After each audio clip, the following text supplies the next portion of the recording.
নিজেকে বদলাও, জীবন বদলে যাবে।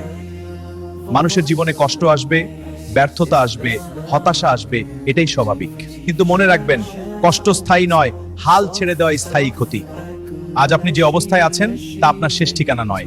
আল্লাহ মানুষকে অসীম সম্ভাবনা দিয়ে সৃষ্টি করেছেন। আপনি যদি নিজেকে বিশ্বাস করেন, চেষ্টা চালিয়ে যান আর ধৈর্য ধরেন, তাহলে অসম্ভব সম্ভব হয়ে যাবে। অনেকেই একবার ব্যর্থ হয়ে ভাবে আমার দ্বারা হবে না। না, ব্যর্থতা মানে আপনি শিখছেন। প্রতিটি হোঁচট আপনাকে শক্ত করে, প্রতিটি অশ্রু আপনাকে পরিণত করে।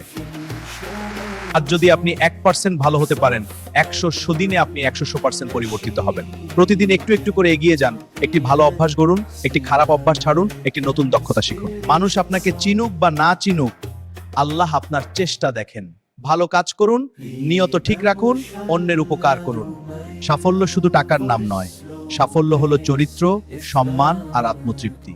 কাল নয়, পরের মাস নয়, আজই শুরু করুন, কারণ আপনার স্বপ্ন অপেক্ষা করছে না। মনে রাখবেন, যে নিজের উপর জয়ী হতে পারে সেই প্রকৃত বিজয়ী।